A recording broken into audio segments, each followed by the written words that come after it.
بسم اللہ الرحمن الرحیم۔ ہندوستان میں سومناتھ کا مندر پورے ہندوستان کے لوگوں کا مرکز تھا۔ یہاں پر میلوں سفر طے کر کے لوگ آیا کرتے تھے۔ یہاں پر سونے کے بنے ہوئے بت اور مورتیاں بھی نصب کی ہوئی تھیں، اور اس مندر کی خاص بات مورتی کا ایک خاص جادو تھا، جس کی وجہ سے بڑے بڑے لوگ اس کی طرف متوجہ ہوتے تھے۔ کئی سکھ اور عیسائی بھی اپنا مذہب بدل لیا کرتے تھے، اور سومناتھ کا مندر دیکھ کر لوگ ہندو مت کو قبول کر لیتے، وہ خواہ اپنے مذہب پر کتنے ہی پکے ہوں، مگر اس منظر کو دیکھ کر سجدے میں گر پڑتے۔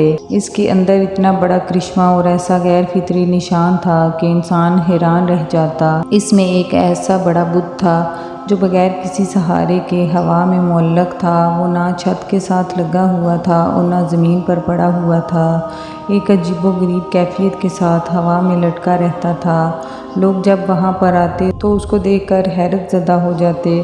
پھر ہندو پنڈت خوب کمائی کیا کرتے تھے، اور اس خاص بت کے لیے پیسے دو اور ہیرے جواہرات پر چڑھاؤ تو تمہاری تمام مشکلات حل ہو جائیں گی، تمہارے مسائل ختم ہو جائیں گے۔ یہ ایک بہت بڑا دیو ہیکل بت تھا جس کا پیٹ بہت بڑا تھا۔ اس کے منہ کے ذریعے سے ہیرے جواہرات اس کے پیٹ میں ڈالے جاتے تھے۔ پھر جب منتر حالی ہو جاتا تو 2 یا 3 ہفتوں کے بعد اس مورتی کے پیچھے کمر کے راستے سے ایک دروازہ تھا، جس کو کھول کر اس سے سونا چاندی کے زیورات کو نکال لیا جاتا تھا، مگر لوگ یہی سمجھتے تھے کہ ہمارے دیے ہوئے خزانے بھگوان کے پاس پہنچ جاتے ہیں، اور بدلے میں بھگوان ہمارے مسائل کو حل کر دیتے ہیں۔ سلطان محمود غزنوی نے اس علاقے کو فتح کیا۔ جب وہ اپنے مفتوحہ علاقے میں سے اس مندر میں پہنچے تو بلا جھجک بتوں کو پاش پاش کرنا شروع کر دیا۔ بڑی کلہاڑیوں سے بتوں کو گرایا جا رہا تھا، اور سلطان محمود غزنوی بھی تلوار سے بتوں پر وار کر رہے تھے۔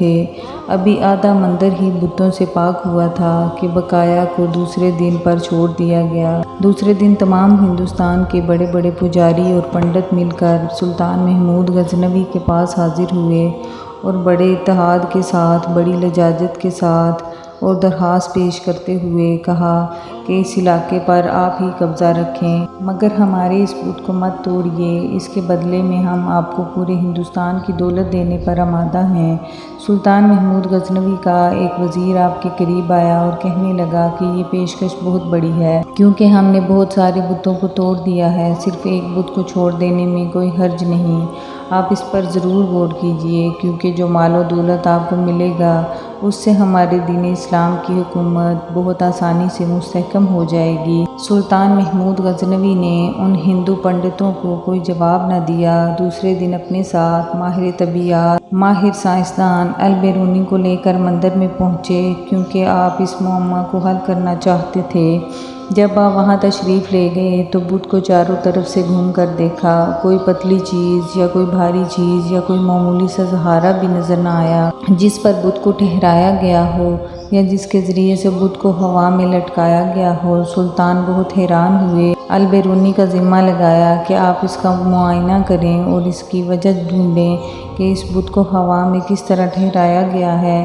عجیب و غریب سماں بن چکا تھا۔ بہت سارے وزیر اور سلطان محمود غزنوی بھی وہاں بیٹھ کر دیکھ رہے تھے کہ آخر اس کی وجہ کیا ہو سکتی ہے۔ البیرونی بھی پکے سچے مسلمان تھے۔ انہوں نے بڑے غور و خوض سے بت کو دیکھنا شروع کیا، قریب جا کر بت کو چھو کر بھی دیکھا، اور چاروں طرف سے بغور دیکھتے بھی رہے۔ آخرکار ان کی سمجھ میں یہ راز آ گیا، اور وہ بڑی فاتحانہ مسکراہٹ لے کر بادشاہ کے سامنے حاضر ہوئے اور بڑے ادب سے عرض کی، حضور، اس بت کی دائیں جانب دیوار کی اوپر والی اینٹیں اگر نکال دی جائیں تو آپ کے سامنے اس کا معمہ حل ہو جائے گا۔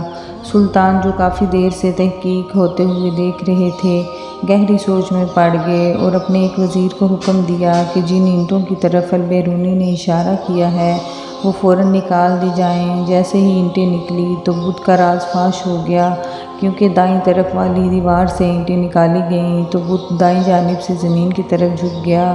ابھی وہ زمین پر گرا نہیں تھا، مگر اس کی ایک طرف بالکل نیچے کی طرف جھک گئی۔